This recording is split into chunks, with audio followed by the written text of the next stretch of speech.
Hello, everyone. Welcome to episode 9 of the Name One Player podcast. I'm getting better at it. I know what episode we're on. I don't need to look back, but I also think that may be because I'm actually recording episodes consistently. This has been 3 weeks in a row now, actually, that we've gotten an episode out. Bang, bang, bang. Like we're not taking 2 month long hiatuses anymore. So that's exciting. I'm loving it. I am a lot less busy than I was. I was gonna say I have a bit more time, but to be honest, I've been creating the time, which has been great, and I'm really happy that I've been able to do that, and it's been so fun. Having these guests come on and scheduling out my time for the podcast. I think I'm getting into a good groove with it now. Hey, who would have thought? Another who would have thought? Who would have thought that the Minnesota Vikings would be 3-0 with Sam Darnold as our quarterback? Who would have thought? Because I wouldn't have thought. My phone is blowing up right now. We need to put this on Do Not Disturb.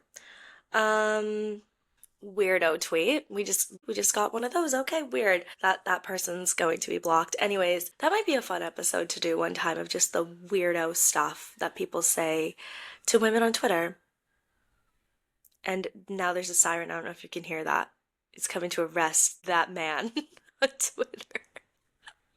But yeah, actually, that might be something fun to do one day. I know Kate in our last episode was saying that she did an episode of that, reading out her DMs. So maybe one day we'll do that. That might be a really fun episode. Get somebody on here who I know who gets some crazy stuff. Like Twitter's a crazy place. So yeah, you know what? Look forward to that. One day we'll get that in the works. But yeah, like I said, we are booked and busy. We have gotten essentially all of my interviews scheduled up until November, which is so exciting. I mean, in theory, it should work when I move home. I'm actually starting work in November. So, in theory, it should work. In practice, will it? Will I have the time? I don't know. But what I've learned from this and what I just said is that I think I just need to actively make the time for it. I love it. I love this podcast. I love talking to the women that I have on here. I don't love editing. I do not love it. No, that's not true. Actually, to be fair, I feel like I've started to get into a groove with the editing process, so it's growing on me. Anyways, yeah, I hope you all enjoyed the Packers episode last week with Kate. Kate was amazing. I've gotten such great feedback about her and having her on, so thank you to every single person who listened and who reached out and let me know your thoughts about the episode. I always appreciate that, so thank you. And the Vikings, are moving into Packers Week. So it's going to be exciting because you know what? I think I might be brainwashed a little bit from last week because I will admit the Packers kind of looked pretty good. I don't know who's going to be playing. I almost hope Jordan Love plays because I don't think he's good. I don't think that guy's good at all. But this Malik guy, he's been doing things for the team. So it will actually be very interesting to see who they start as quarterback. And the game is in Green Bay. That Minnesota has such a huge home field advantage when they are playing at US Bank Stadium because it's just so goddamn loud. It's crazy. You guys are crazy there. And every single time that I watch a game that's there, it makes me look at flights to go to Minnesota and to look at the schedule. It's interesting, actually, because my two favorite things colliding. On December 8th, that's when we play the Falcons. So it'll be Kirk Cousins' revenge game. But also on December 8th, that's the last night of the Eras Tour in Vancouver. And I really want to go. I don't have tickets, but I would love to go. So I need to weigh out. Last night of the Eras Tour, Kirk Cousins in Minnesota. I don't know what we do here. So gonna need to weigh out those options there. But yeah, super exciting week in football. Love that, we're getting into the swing of things, seeing who's legit, who's frauds. Of course, everyone is still saying that the Minnesota Vikings are frauds, which is blasphemy, if you ask me. But that's okay. Keep sleeping on them. Keep sleeping on them. Focusing on today's episode. The last couple of weeks, I've talked about my personality and what makes up my personality. And last week it was the Jonas Brothers and the Minnesota Vikings. And the Jonas Brothers have gone down a spot. Minnesota Vikings still number one, still up there. But number two on the list of what my personality consists of is the book by Elizabeth Staple called The Snap. And I'm so excited that we have Elizabeth on today. It is a book about a woman who works for a fictional NFL team. And it's so interesting because it talks about her experience 15 years ago when she first started and her experience now being the head of the department. And I can't say enough positive things about this book. I recommend every single person listening to this podcast, I recommend that you go out and you get your hands on that book because it was so good. If you are listening to this podcast, you will love the book. The book just did such a fantastic job of talking about the ins and outs of football. As somebody who loves football, I loved reading that aspect of it. It also talks about a group of women who work in sports, talking about their experiences going back to 15 years ago and present day, talking about the experience of a woman working in sports mixed in with murder. There is a murder and somebody murdered a man. So you have all of my favorite things really in a book. You have football. You have strong professional women working in the field of sports, and you have a mystery on your hands, and you're reading it and you're thinking what the heck is going on. But you also have a lot of ethical and moral dilemmas, and that's really all that I'll say there, because I truly want all of you to have the same experience that I did reading this book. Like really, it got a 5 stars from me on Goodreads. Don't always give 5 stars. I usually go for a 4 if I like it. It needs to have something special for it to be a 5 for me. And this book had that. This book truly did have that. I am so excited to have Elizabeth on today to talk about her experience working in the sports field, her inspiration behind the book, and just to learn a little bit more about her. Yeah, so I guess let's just get into it. Without further ado, please, everybody, welcome Elizabeth Staple.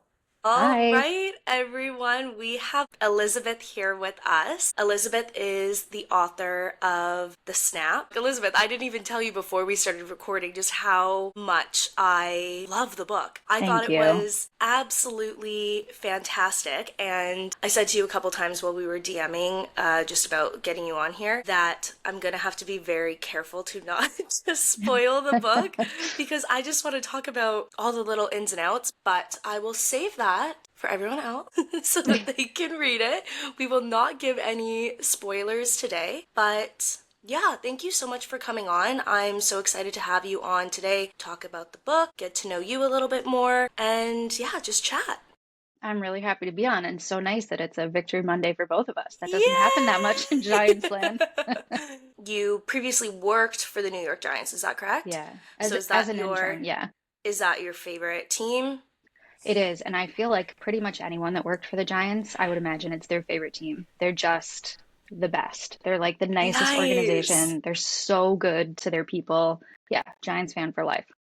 Oh, amazing. You know what? That's Yeah. interesting. And we'll get into this a little bit more as we progress. But I do not work in sports. I've always thought it would be fascinating to do so, would be an absolute dream to eventually work in the sports field. But as you know, I'm a Minnesota Vikings fan. Hmm. I would take whatever job came available to me, but I always think like, well, what would happen if I found myself working for the Green Bay Packers? Like, what do you do Yeah. in those situations? Yeah, and I found myself a little bit in that situation. I grew up not watching the NFL at all. Okay. College, and I'm from Syracuse, so Syracuse University is the king. And Donovan McNabb played there when I was a Okay. kid. That's like my Mount Rushmore quarterback. And so to the extent you see any NFL jerseys in Syracuse, they're Eagles jersey. They're McNabb Eagles jerseys, which I owned like an Eagles jersey and would watch, and that's the only team I would root for. But it is very specifically the Donovan McNabb Eagles. And then I got this opportunity at the Giants, and I had to do a little soul searching of like, this is my No fandom, this is real way. life, and then it completely flipped. So that's my deep dark secret of my Eagles past. That is absolutely hilarious. That does make me feel better though, because again, Yeah. this is a whole different thing, but as a Canadian, working Hmm. in the United States is quite difficult. Sure. So, I mean, never say never, but getting a job in the NFL may prove to be a little bit more difficult, but we'll see. We'll see. But again, I take whatever I can get if that's with the Packers, even if it's with the Eagles. I would Yeah. probably do it. Yeah, I get it. I get it. They're great jobs to have. It's hard work, but they're pretty special jobs. Oh, amazing. We can get into that. We'll talk all about the book, but you're a lawyer now, but you started Hmm. out working as an intern with a couple NFL teams, a couple other sports teams. Is that correct?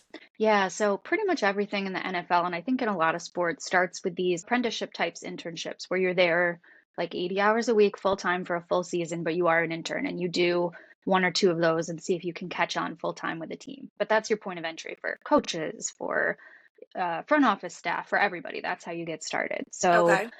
yeah, I had worked in sports for my college athletic team all 4 years when I was at Syracuse and did some internships with like Madison Square Garden and event stuff with PGA and different places. And then I did a year with the Giants. And then I went to NFL Europe and like lived in Germany for a few Oh, months and worked for a football cool. team there. And then I did the Nice. Patriots and yeah, and they played each other. Like that was the first time they played each other in the Super Bowl. And I'm there with the Patriots fully like quietly rooting for the Giants because I love them. Wow. Yeah. And then, That's yeah, hilarious. Who won that year? that was the Giants. That was the first time that when they upset the undefeated season. Yeah, Nice. yeah. Wow. Okay, cool, cool. So, one of my questions for you is what inspired writing the Snap? Something that I really loved about the book. I thought it was really cool because you could see that there's a lot of your professional experience and Hmm. knowledge written into this book. There's the aspect of the women working in law in the book Hmm. and also the women working in media and communications. And both of those you have experience in. So, did that draw into the inspiration for writing this book? Yeah, definitely. So it's been a little while since I've been in sport. I think my last year was 2009. I was a Okay. lot younger then. Those jobs, Mm-hmm. I was 22, 23, 24, like just at a very different headspace than you Oh, are. for sure. And the world is so different, right? That was like the Perez Hilton years where, Oh I my mean, gosh. do you know what I mean? Yes. Like just the way he would Yes. talk about women and things. He'd like every picture of a starlet, they had like a penis drawn across their face. And that Yes. was like, no one thought it was weird. No one was like, hey, Yeah, that's what a not crazy time. right. That's such a good Completely point. insane. And so I was thinking about it now. Now I'm like 40 and I'm a general counsel and I'm a mom and I'm just a lot more self-possessed. And I was thinking back about my jobs in sports, which I loved and which was filled predominantly with really great people who took great care of me. But there were definitely situations and circumstances that I felt like, why did I handle that the way I handled that? Why would I not have spoken up or stood my ground a little bit there? And so that's where the story is told in two timelines, where the main Yes. character is first an intern and then at the head as the head of her department. And that was kind of my wish fulfillment of like, I'm going to write a storyline where she does all the things I wish I had done better. I absolutely love that. It is so cool. And I really did love how the book was split into those two timelines. Thank you. That is so interesting to have you say that because Poppy Benjamin in the book, she was, how old was she in the first timeline? 22? 22. Yeah. Yes. So you can really see throughout the book the differences. And I mean, personally, when I was reading this book, I really felt for this 22-year-old Poppy because I can only imagine being a woman in sports. This is something that you've dreamed about, something that you've worked Hmm. towards, and now you're in this situation. And the themes of ethics and Hmm. social responsibility and all of that coming up and weighing this like right from wrong, but you're 22 years old and Yeah. I just And you mess up. yeah, I thought that was so cool throughout the book and Oh, thank you. seeing how that intermixed with the I guess present Hmm. timeline. I thought that was fascinating. Thank you. I definitely wanted to show too that, some things are very obviously bad behaviors and wrong, but so many other things you just don't know, especially if you're young. Like, is this normal for a workplace, especially a workplace like sports? So it takes a little while to get your footing on what's normal joking in this office, what's not normal, and I wanted to show that you do read it wrong sometimes, right? Yeah. Especially when you're young. I didn't want it to be all, oh, there's these like big bad awful people and they do awful things. It's all gray, or almost all of it is Yes. gray. I think that was for me what was so engaging about the book, reading it and thinking like, okay, well, what would I have done in that situation? Because Hmm. it is so true. It's you don't read it and you're like, wow, why did she do that? As I was reading it, I was picturing myself in these situations and picturing a 22-year-old woman in this Hmm. situation and thinking like, wow, how difficult would that have been to navigate? All of the situations that come up in the book, there's just so many, fun ones, some more serious ones. Hmm. And like you said, there really is no black or white. It was so Yeah. many gray areas and just fascinating to read about how Poppy Oh, thanks. navigated through them. Thanks. I think about that a lot in terms of other women too, because a lot of things have changed now. There's space for more women, which is Yeah, awesome, and it allows you to support each other. And when there's only going to be one, you're sort of necessarily pitted against each other, right? yeah. If a team is saying, which I mean, I think I had 3 or 4 teams tell me, like, you're fantastic, we love you, we'd hire you. We already have a woman. You're kind of like, Really? oh No fuck. Like, way.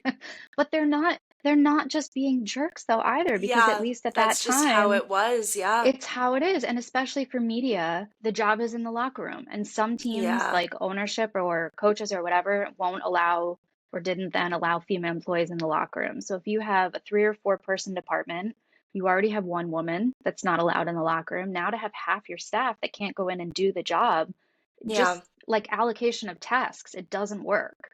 And so that's one of those realities that makes it hard without anyone being a horrible person. It's just the way it is, or the way it was. I think it's a little better on that front now, but it's still, I think it's really nice that you can be better friends with women at work when you're not pitted against each other.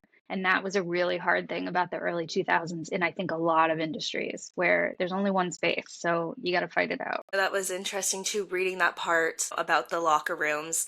Hmm. And that was something I would have never thought about. And even to this Oh day, my like you God. said, like that's just it's not black or white, it is a gray area. I Yeah. can I can have the understanding of why sports teams and owners would, hesitate to have women in the locker rooms. Like that might even be Yeah. seen as a protection sort of thing. Yeah. And just something that never crossed my mind. But Yeah. as I was reading it, I was almost feeling anger that it's like, well, why is that? That's just Right. something that's automatically set up now, that a woman's going to walk into the job and it's going to be looked at as either they can do the job or they can't. Like, Right. it was such an interesting dynamic that I've never thought about before. And I would imagine most people who haven't worked in sports, or even most people, maybe if they do work in sports and they're not a woman, Yeah. that may never cross their minds. And it was Yeah. so interesting.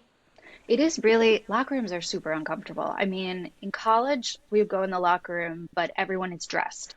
So Mm, fine. In pro, when I was working for the teams, female intern, I don't know about full-time staff, was not allowed in the locker room, which is okay. okay. Female reporters were. Oh, When I was in, interesting. yeah, because you can kind of organize your own staff in a different way than you would handle Yes. outside, but Yeah. you definitely see it as a flex, right? Like if someone doesn't want to speak to reporters, they won't get changed. And even the men don't necessarily like hanging around naked players. It's Interesting. uncomfortable for everybody. I worked at a couple Super Bowls, but at one I was assigned to the losers locker room, and that Oh, sucks. Like to go up to a losing player and be like, I can't "Hey, I just need you imagine. to come to the podium." Sucks. And so the player I was waiting for just like sat there naked for like a while, and I just had to stand there and kind of Wow.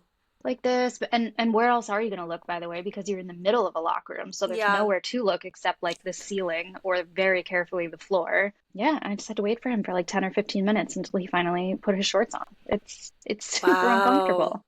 Wow. I love seeing the Minnesota Vikings, the locker room speeches at the end. Yeah. But I mean, we're 3-0 now. They're always happy, good mood and everything, Yeah. but yeah, it's like when you need to go into these locker rooms of teams uh, that have not won an, oh my gosh, the Super Bowl. I yeah. can't even imagine that. Good for you for navigating. Thank you. I had an opposite experience at another Super Bowl, and I won't say the teams just to avoid any whatever. But Okay. that time I was going to be on the field after getting a Super Bowl winner for the immediate quote. So just the minute after the game is over. And the player I was going up to, this isn't my team. I don't know. I have no relationship with these players. I'm a complete stranger, right? And I'm, I guess, 24 at that point. And I go up to the player that I'm supposed to be getting, who's a linebacker, and Okay. he sees me and he's in celebration mode, and I'm in my little suit, and he takes a Gatorade and fully dumped it over my head. Like I'm the coach, I guess, but I'm standing here now. I'm like dripping wet in my suit, like trying to hold out my Yeah. little recorder. And then his quarterback came up and they were like hugging, but I'm in the middle. So now I'm in Gatorade, covered, like smushed between this Super Bowl winning quarterback and his linebacker who are celebrating. And I'm panicking because I feel like someone's Yeah. going to see this and think that I'm being inappropriate. Like, I'm not supposed to be here celebrating, I'm working. But it's a tricky situation so often, I feel like, for women because Yes. everything just has such like subtext to it, you know? Of course, of course. I could imagine, seeing a male reporter in that situation. It's like, yeah, they're celebrating. They just won the Yeah, Super Bowl. Like that's what they're doing. As a woman in that situation, you are always thinking, like, okay, well, how is this going to be perceived? Because right. majority of the time it is perceived differently when you have a man and a Hmm. woman in the exact same situation. That is really tough, but I hope you got your your interview.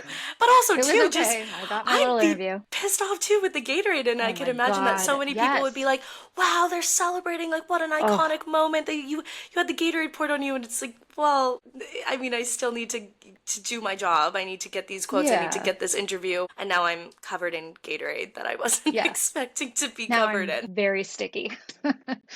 Yeah. Just going back a little bit, you did mention how, especially back in 2009, I think you said, I really do hope that it is better now, and it would be so interesting to talk to women who are, working in NFL front offices now, but how it was Hmm. in the before, often being pitted against each other. So in the book, one of my favorite parts of it, the group of the wags, the Hmm. women against groping shitheads, kind of changing around the wags instead of wives and girlfriends, turning it into that group of women who are Hmm. working in sports who can have a place where they can just vent. And if they are typically being pitted against each other, I thought it was so Hmm. cool that you have this group of women getting together and supporting each other. So, Hmm. my question for you is your time working in sports and even your time working in law, did this kind of draw from any inspiration of times that you had with other women that you were able to connect with and get support with? Yeah, definitely. So having the full group of it was again a little bit of wish fulfillment. I wish that there had been this kind of whisper network because I think everybody wants it, but you don't want to look weak, you don't want to look like you're not able to handle it. And so it's hard to like show your cards and be vulnerable to someone else in the Yeah. workplace. Definitely on a one-on-one level, I had really really nice female friends in sports who are still my friends today. Some of them are still in sports, some of them are not, some of them are with teams, some of them are reporters. Yeah, I had really, really nice like one-on-one relationships, but it's very hard to be vulnerable and say, does this seem normal to you? Like, was that Hmm. person, is that weird that he did this? Because I mean, at one of the teams I was at, there was one spot open on staff. And so all the interns were competing. It's like a blood sport. We were all like competing to get that spot at the end of the year that was going to be a full timer. And someone pulled me aside and said, you should volunteer to do a feature story and I'll take you with me so you can have access to these players, but don't tell the other interns because that would be something that I had up over them. And I for sure did not handle it that way and kind of told the other interns, by the way, I'm doing a feature story. You should ask if Yeah. you can do a feature story because I'm just not wired that way to kind of Yeah. step over people. But guess what? I didn't get that job. So, I mean, those are the kind of choices that you make. Yeah. Well, again, kind of going back to reading the book and being like, well, what would I have done if I was in Yeah, Poppy's shoes?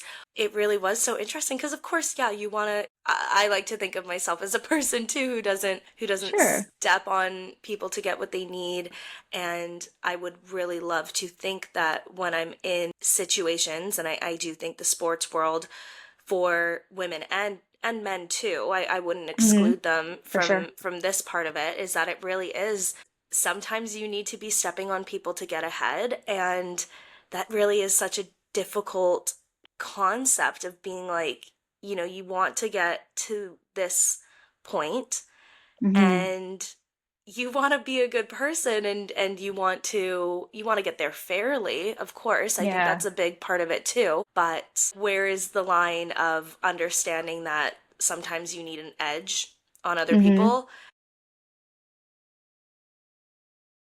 Yeah.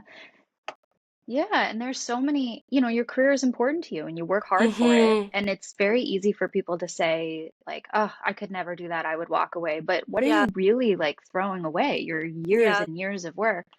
I mean, I know people that work for the Browns and that Hmm. sucks. Like that Yeah. sucks if that's your quarterback. But do you quit? Do you quit your job that feeds your family? I don't know. Or so my husband is a sports reporter and Okay. not me, develops like relationships with players that you like and you enjoy being around. And then if there's something unflattering about that player, what do you do with that? It's all those kind of little, there's the very big things and then there's, a million little things that make Yeah. it complicated. And I think it's important to acknowledge that it's complicated because it's very easy to sit back and say, I would absolutely do this, I would absolutely do that. But like, would you really Yeah. if it's your full job and career on the line?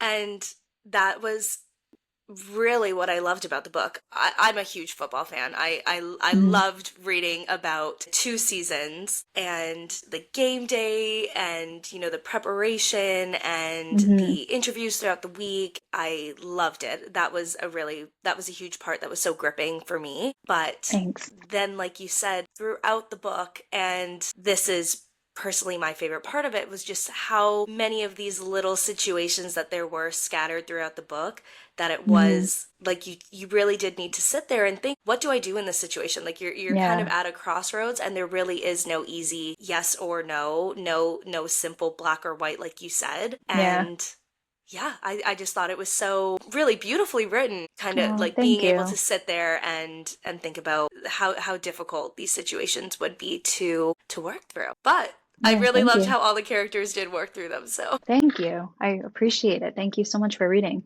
yes, of course. We met because we were just saying before we recorded about if it was Betches Sports, I and think I'm so. I'm 99% sure that it was. But before the NFL season started, Betches Sports made a Instagram post being like, these are a couple of really incredible women in sports. There's some podcasts, here's some reporters, a bunch of different Hmm. resources for women. And in the comments, it was like, also, like, comment your favorite ones. I was like, no, shameless one for me. Everyone As should you follow should, me. totally. I'm so glad I found you.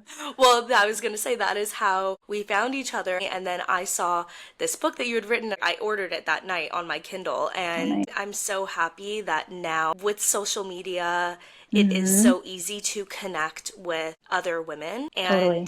I do think, like before in 2009, I mean, I'm sure Twitter was around. I don't know what year it was founded. I'm sure Twitter was around in 2009. But you Different had animal. Perez Hilton, yes, Yeah. spewing out these quite hateful things and really just adding to the divide of women. But it is so Right. cool to see now that it's such a culture of banding women together and supporting women and having women Hmm. uplifting each other.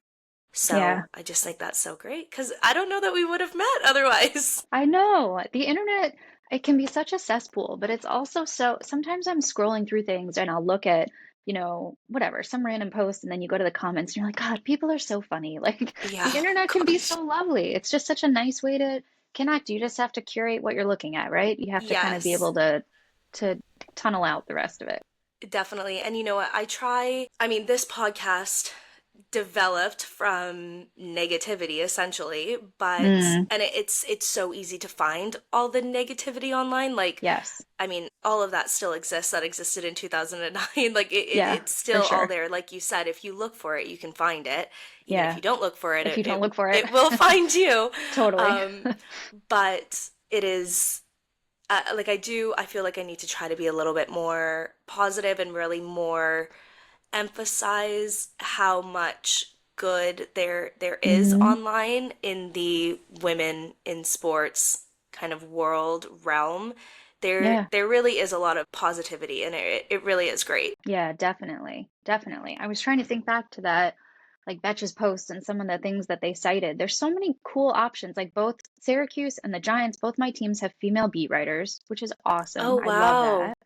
that. There's I don't know if you've ever listened to the Scoop City podcast with Diana Rossini. I have She not, is, no. you have to listen to it. It's the Okay. best.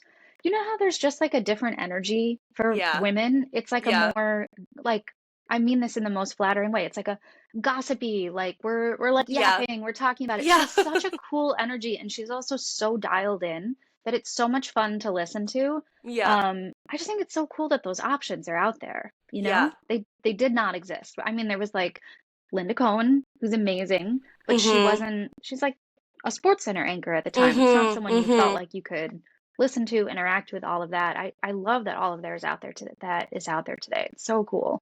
Yeah, that's such a good point actually, because I do think for a long time, and I do think it still exists today, that women were often, discredited because a lot of the sports analysis, a lot of the sports podcast really is just so analytical. Yeah. And women can do that too. I can list off Hmm. all the stats of the games if you want me to do that. I can list out like all the X's and O's. I can do that. But I Yeah. do think women do bring, yeah, that energy, that fun. And there's definitely men's podcasts that are very fun. Yeah. I'm not Yeah. Yeah. saying Yeah. that. Of course. But I completely agree with you. I do think that it's powerful in a way that women can bring their attitude, their excitement, their Hmm. just something that's a little bit different to the game. And Hmm.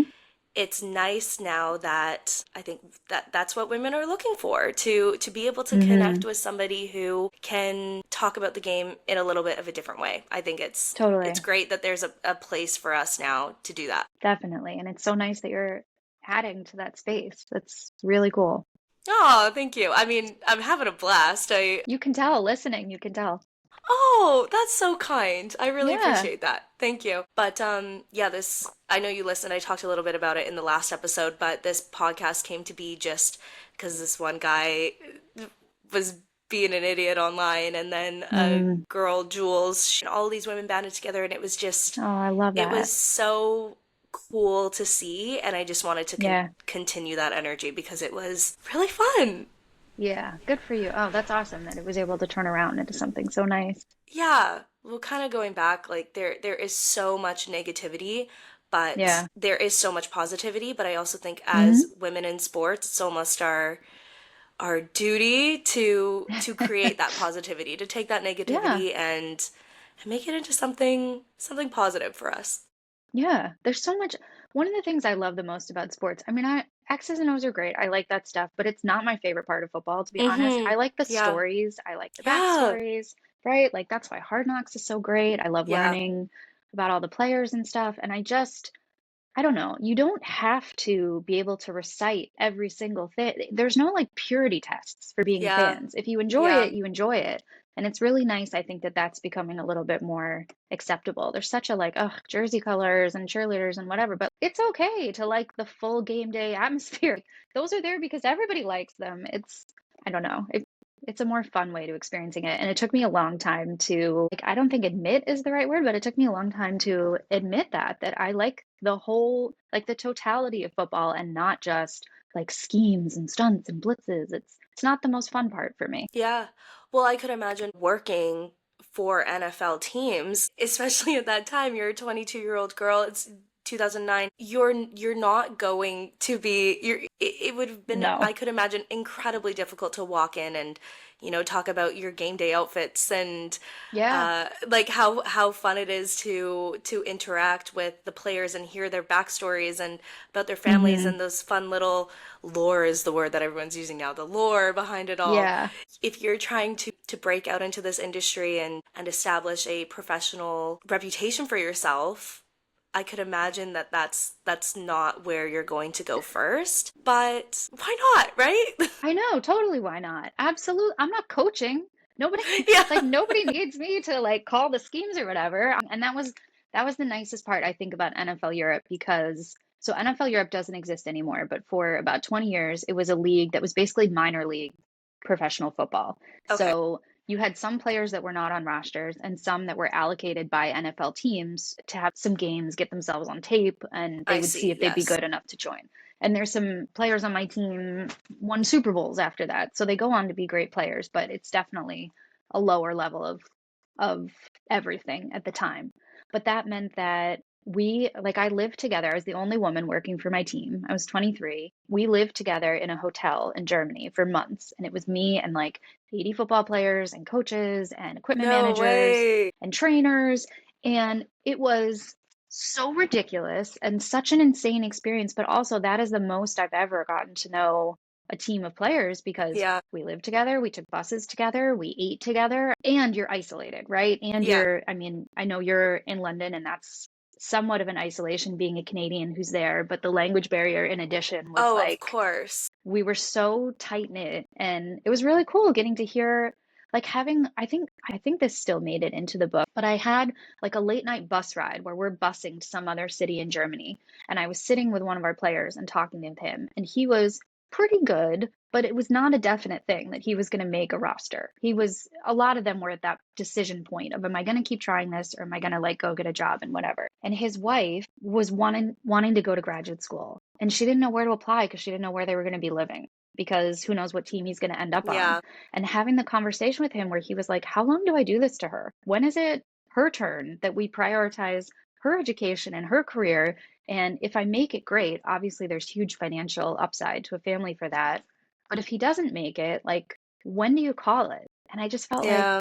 I felt bad for him, but also this is the coolest that I get to talk with him and hear that thought process. That really is so cool. And sports are incredible, all of them. But for Hmm. me, football is just really is my passion. And part of that, of course, is the games and Hmm. seeing how they unfold. But such a huge part of it, like you just said, and in this example, is realizing that these players are human. These are Totally. human beings, Yeah. and they've worked their whole lives to get to this point, and that is fascinating in itself. It takes so much work and so much support and so much history behind it, and that is Hmm. such a cool aspect to it Hmm. that I think a lot of the time does get left out. Yeah. So cool that you were able to have that experience and to be able to connect with the players on that level. That's amazing. Yeah. It was really special. I liked it a lot. So, I do have another question for you. If you have a piece of advice to give to women who maybe want to start working in sports or who are working in sports and or maybe having some difficulty getting their footing, Hmm. what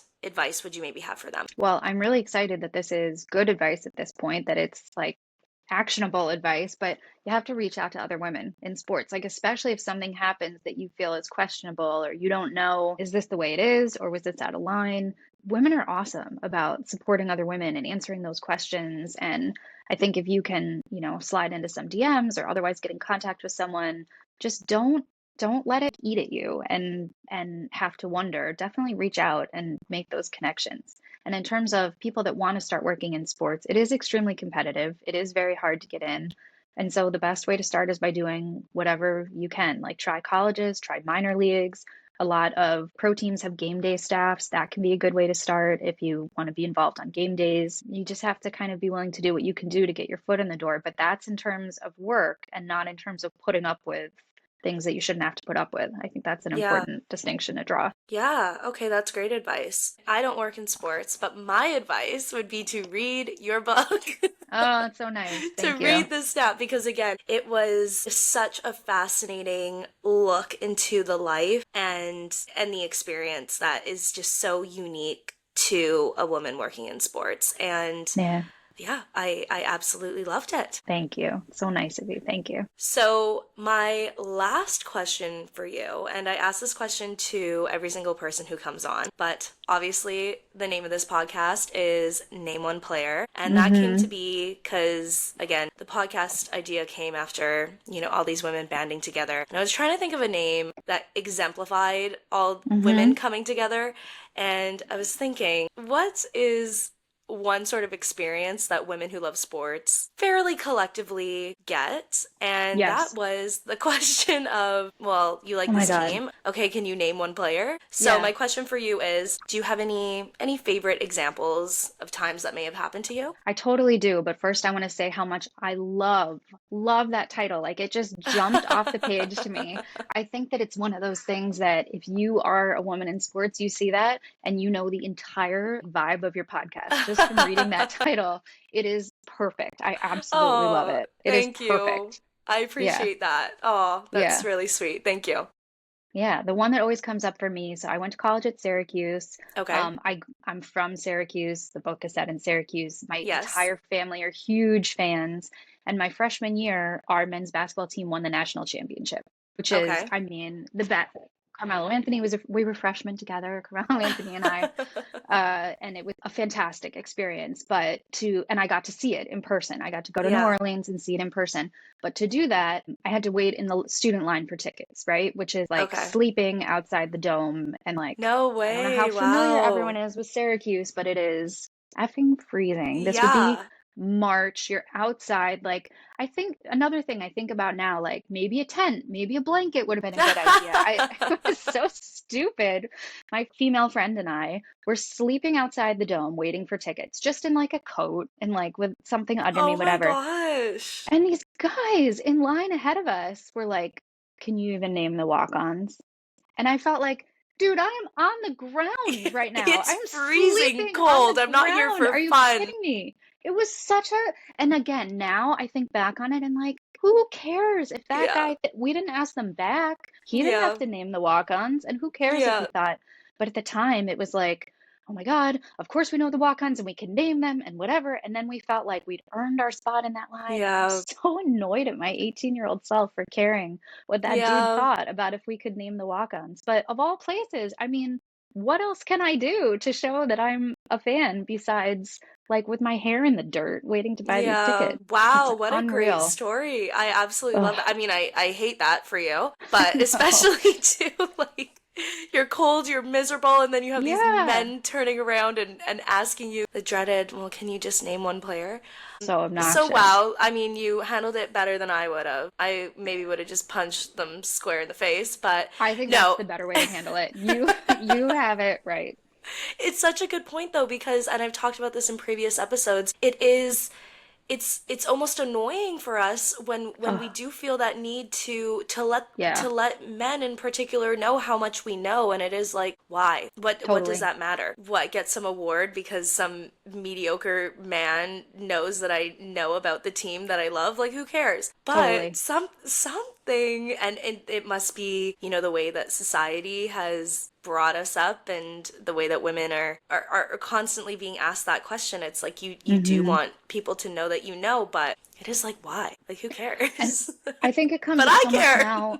I totally care too. I totally agree with Yeah, you. but I've been why? really Why do we care? Uh, it's so, I don't know. I don't know, but it's impossible to shake. And like now, I have small kids and they are not interested in sitting for 5, 6 hours on a Sunday. It's also like probably not A+ parenting to like park them there for hours and watch every game. So I don't know the ins and outs the way I used to. And I feel Yeah, so self-conscious about it. I'm like, please don't ask me about football. Please don't. interesting. It's so stupid that I feel that way, but I can't shake it. And I notice it so Yeah. much now with like brand new Chiefs fans because they're Taylor Swift fans and they only know Travis Mm-hmm. Kelce. And who cares? Who Yeah. cares if they only know Yeah. Travis Kelce? By the way, if you're going to know one player, like a pretty good player to know. Yeah. Well, I always say too, and actually, one of my good friends in a couple weeks, she's gonna come on the podcast because this is her first season watching Hmm. football, and she's a Awesome. Taylor Swift fan, but it Hmm. really, if anything, it came from the Netflix specials, quarterback Uh-huh. and receiver, and nobody seems to be talking about that. Nobody seems I to be know. talking about how, and I absolutely love it. I thought those shows were done fantastically, especially having Kirk Hmm. Cousins and Jefferson on there, but Yeah. a huge amount of people are watching the NFL because of those shows, and Yeah. nobody's upset about that. They all seem to be upset about Taylor Swift. But yeah, I'm gonna have her on in a couple of weeks just to talk about her experience and the That's so amount cool. of comments that she's gotten from people I'm being like, sure. "Well, you're only watching because of Taylor Swift," but it's Who like, what? cares? That's one more viewer that Right. is getting the ad revenue for your Right. team that then now Absolutely. adds to cap space. And yeah, people seem to forget about that. They just like to hate on women, I think. Yeah, I know. I hate that. I'm definitely a longer tables, not higher walls football fan. Like Yes. the more the Yes. merrier. Yeah, definitely. Well, I mean, sports are they're fun. It's a Hmm. fun thing. It doesn't need to Yes. be, yeah, we don't need to prove how much we know, even though half the times we probably know more than a lot of the men watching. But Yes. that's But that's besides the neither here nor point. there. It's not the point.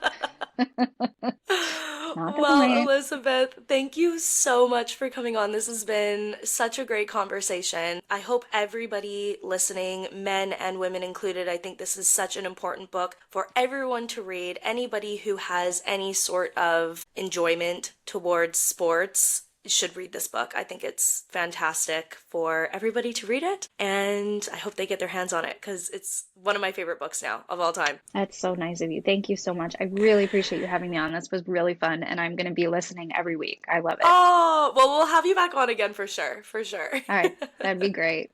Thank you so Thank you much. so much. Thank you so much to Elizabeth for coming on. That was such a great conversation. Everybody go check out The Snap by Elizabeth Staple. Like I said, it really is just such a great book, such a great plot, such a great story, very exciting, really draws you in. But you have the mix of really exciting football going on. You have the game day stuff, you have the interactions with players and coaching staff. And you also have that really interesting mix of navigating a simple right from wrong, yes or no, what should I do, but realizing it's really not that simple at all. And I loved it. I loved every second of the book, and also really loved hearing Elizabeth's perspective. Really, what a wonderful episode, and I'm so glad that we were able to have Elizabeth on. So, again, thank you so much. So, it is Monday now. You'll be hearing from me by the end of the week, and then we're getting into Packers week.